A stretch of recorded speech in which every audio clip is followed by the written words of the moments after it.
Assalamualaikum warahmatullahi wabarakatuh. Pada pertemuan kali ini, tema kita adalah uji validitas dan reliabilitas menggunakan aplikasi Stata dan SPSS. Tetapi di video yang ini, saya hanya akan membahas uji validitas menggunakan aplikasi Stata. Jadi teman-teman, kalau misalnya mau melihat uji validitas menggunakan SPSS, bisa di video yang lainnya. Sebelum kita masuk ke bagaimana melakukan uji validitas dan reliabilitas dengan Stata, ada beberapa hal yang perlu teman-teman ketahui.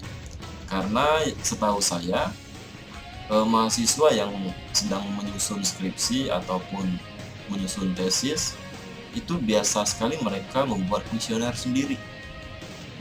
Ataupun mereka mengadopsi dari penelitian sebelumnya. Dan mereka tidak melakukan uji validitas lagi ketika mengadopsi dari kuesioner sebelumnya. Jadi penjelasannya seperti ini. Kalau misalnya sebuah penelitian yang berjudul hubungan pengetahuan dengan kejadian diare yang dilakukan misalnya di Kalimantan. Mereka menggunakan kuesioner pengetahuan dengan 10 pertanyaan. Dan setelah dilakukan uji validitas, ke-10 pertanyaan itu ternyata valid. Sehingga kuesioner itu bisa digunakan untuk melakukan penelitian hubungan pengetahuan dengan kejadian diare di wilayah kerja puskesmas tempat dia meneliti.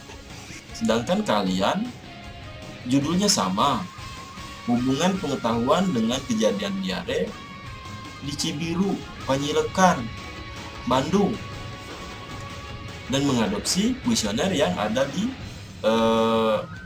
Kalimantan. Pertanyaannya adalah, apakah karakteristik orang Bandung dengan orang Kalimantan itu sama? Apakah demografi orang Bandung dengan orang Kalimantan itu sama? Kalau misalnya tidak sama, kuesioner itu tidak bisa digunakan di kota Bandung.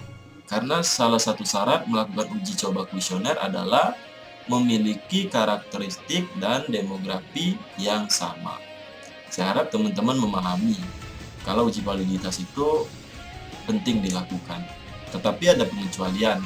Kalau misalnya kalian meneliti tentang faktor-faktor yang berhubungan dengan kejadian diabetes.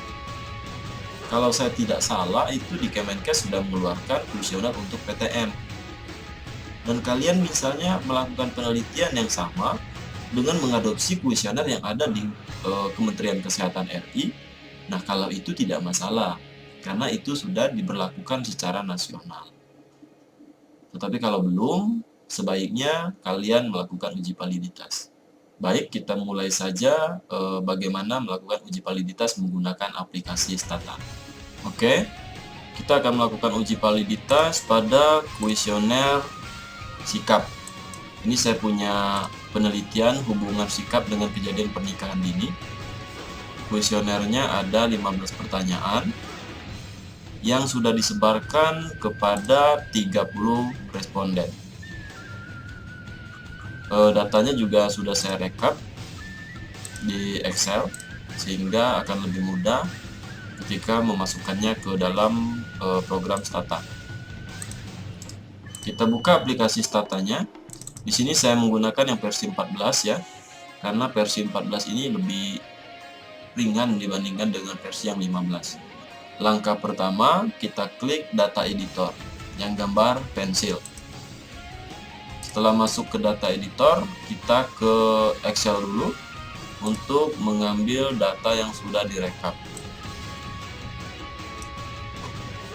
Oke, ini tinggal di blok, lalu di copy saja dan dipindahkan ke data editor.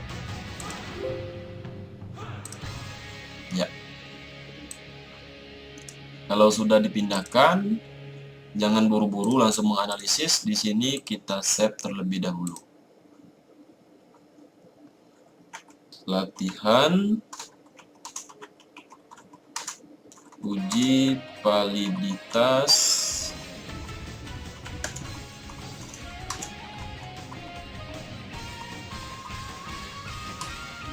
dan reliabilitas. Nah, kalau sudah di save, ini boleh dikeluarkan. Kita buka statanya, karena dia akan masuk ke variabel ini. Ini tandanya kalau data itu sudah diinput, dia muncul di sini. Lalu kita akan melakukan uji validitas dan reliabilitas dengan cara memasukkan sintak ke bagian komen.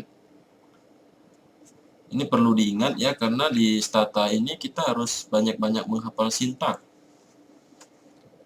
Sintak untuk uji validitas dan reliabilitas itu adalah alpha, spasi, lalu P1. P1 itu adalah pertanyaan yang pertama. Ini, spasi, P2, spasi, P3, spasi P4 sampai ke P15.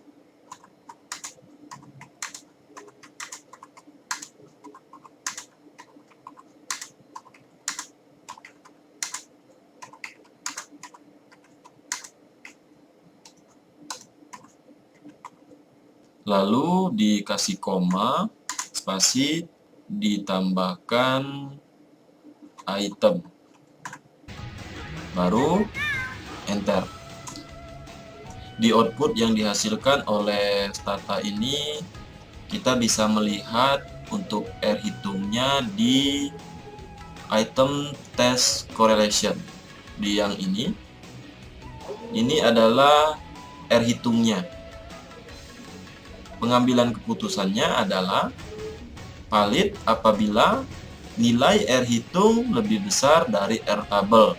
Maka dari itu kita harus membuka tabel R produk momen. Ini adalah tabel R yang masih standar ya. Kita biasanya di kesehatan itu selalu menggunakan dengan tingkat kepercayaan 95%. Berarti R tabel yang kita lihat ada di kolom 0,05 yang ini. Dan kita cari yang ke-28. Kenapa yang ke-28? Karena di sini ada derajat bebasnya sama dengan N dikurang 2.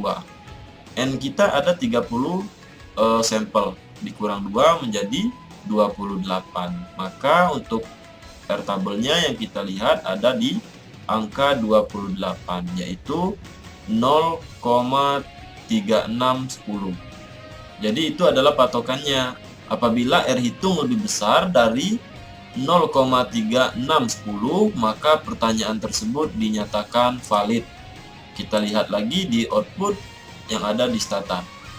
Untuk pertanyaan pertama 0,6699, yang artinya lebih besar dari 0,361.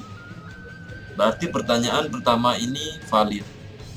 Lalu begitupun untuk pertanyaan kedua, R hitungnya adalah 0,7235, lebih besar dari 0,3610.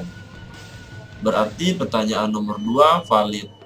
Semua pertanyaannya valid karena semua pertanyaan ini lebih besar dari nilai R tabelnya.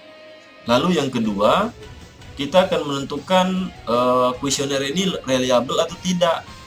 Yang dilihat biasanya adalah di kelompok alfa.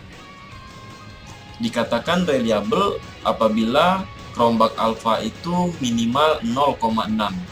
Untuk batas kritis reliable ini berbeda-beda. Karena yang saya ketahui untuk S1 itu batas kritisnya adalah 0,6. Untuk S2 itu 0,7. Sedangkan untuk S3 itu 0,9. Di sini kita dapatkan kelompok alfanya sebesar 0,8871, yang artinya lebih besar dari 0,6. Maka 15 item pertanyaan kuesioner sikap ini dinyatakan reliable. Lalu yang terakhir adalah bagaimana cara kita menyimpan output dari Stata ini. Caranya adalah kita copy semua output yang dihasilkan oleh Stata. Kemudian kita buka Microsoft Word dan kita paste langsung di sini.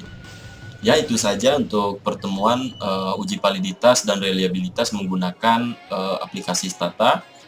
Dan jangan lupa kalian lihat juga uji validitas dan reliabilitas kuesioner menggunakan program statistik lain, yaitu SPSS. Saya akhiri, wassalamualaikum warahmatullahi wabarakatuh.